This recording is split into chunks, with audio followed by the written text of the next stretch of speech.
Before jumping into this, I do want to quickly note that we still know very little about this. There are people claiming that the patent in question is specifically pertaining to code implementation, meaning that you can copy the idea, just not the code specifically. We also don't know the extent with which this is technically being implemented or patented. The website in specific is entirely in Chinese, barely loads. There's a lot of misinformation circulating. Jumping to conclusions here is not the way to handle this. I do want to take a moment to discuss patenting in general, not even specifically pertaining to Kudo or Wuthering Waves. This is any game, this is any feature. I do want to stress we should give Kudo and Wuwa the benefit of the doubt here, but in the off chance that this is as bad as some people are claiming, let's go ahead and discuss it. I love Kudo, I really do, but just because you love a studio, just because you love a game, doesn't mean that the studio or the game is infallible. Every studio, every game is capable of making mistakes, and it is up to you, up to me, us collectively to hold them accountable. I was made aware of a patent that Kudo are attempting to file where they would essentially trademark, copyright, patent the intro, outro animation, the entire mechanic, the resource meter necessary to do the character swap that would, in theory, inhibit other games from utilizing it. This would stifle innovation. I am very vehemently against the stifling of innovation, the stifling of competition. I like to look at it like this. Competition breeds innovation. Without competition, companies have no motivation to improve. And if your company, if your game isn't improving, then you end up becoming like Genshin Impact. You become stagnant. You become satisfied with what you've accomplished and never attempt to progress beyond and accomplish more. That is not something that Kudo has done. Kudo has repeatedly made it very evident that they are passionate about their game, passionate about the genre, and constantly want to improve their game, the mechanisms within their game, the features within their game to make their game more competitive in the gacha landscape. But this right here, this is not okay. I did a live reaction to this earlier on stream, but after I started editing it, I realized I wasn't happy with what I said or how I articulated what I said. So I wanted to take the time here to just kind of go over my thought process, why I feel the way I do, and stress very strongly, this is not okay. This is stifling innovation. This is stopping other studios, stopping other games from utilizing your system when your systems are only exist because of other games and their systems. Just like Genshin Impact only exists due to other games that they took inspiration from as well. Genshin has, and Hoyo overall, has a ton of trademarked features, trademarks in general. You can Google this. There are numerous different tweets, multiple different articles that you can find that comprehensively encompass the entirety of Hoyo. But this right here, I think, is probably one of the dumbest things Kudo could have done. And that is because the hero swapping, character swapping feature is not something that Kudo came up with. And I get it. I do. Like, I understand in the grand scheme of things, Kudo are not trying to necessarily trademark the character swapping feature. I think there's something that's being blurred here and something that's lost in translation. What Kudo are attempting to do is trademark the character swap. At least this is how I interpret what they're doing, in the format that Kudo has designed it in, which is once you hit a certain percent of your resource meter, you activate your swap, and then you trigger an intro animation for a character and an outro animation and ability for a character. So this, I think, is what they're attempting to trademark.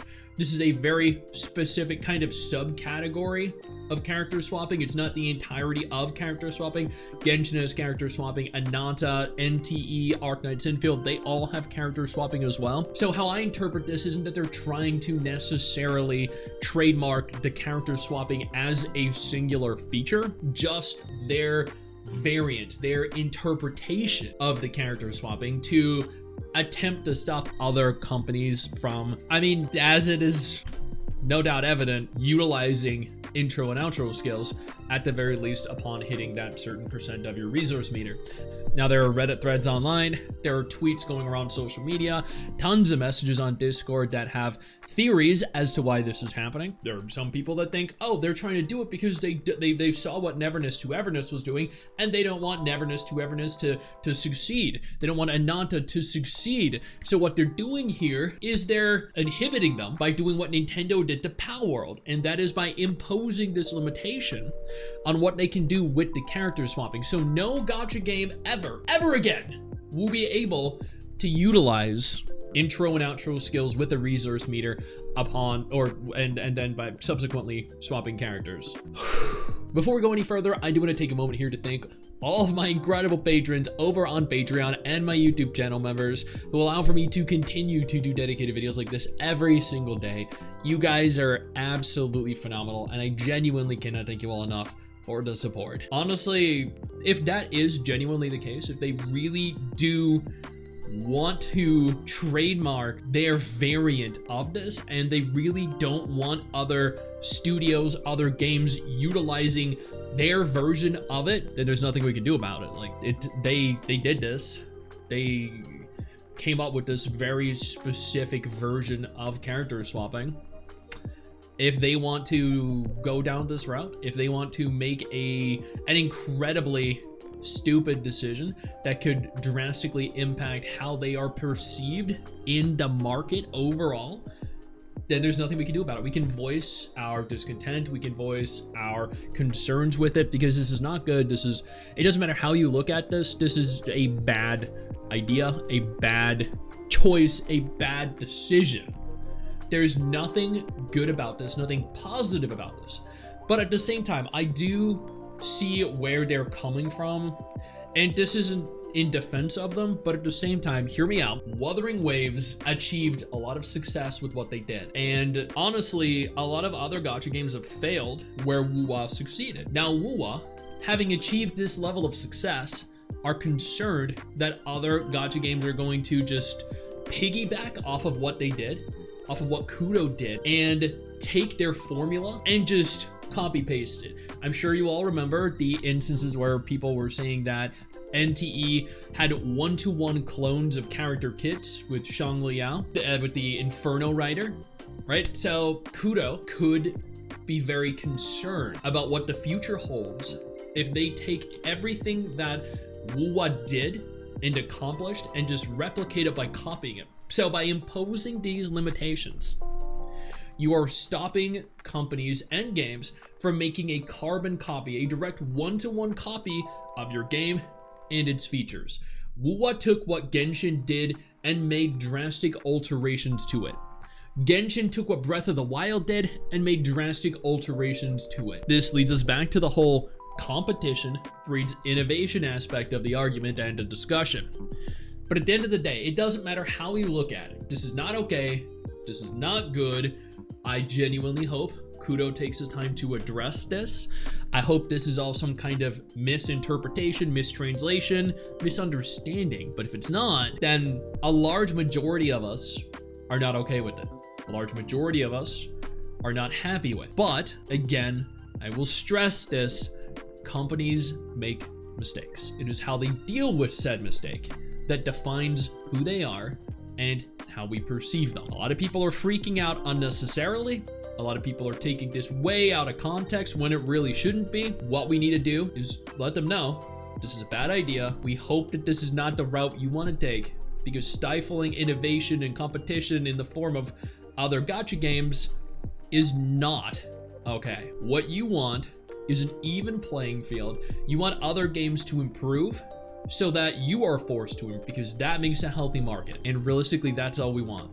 A lot of great games that all have the same potential to grow that Wuthering Waves had. Don't fuck this up. I know you think that you just hit the end of the video, and technically, yeah, you have. And I know your first reaction is to close out of it at this juncture, but don't.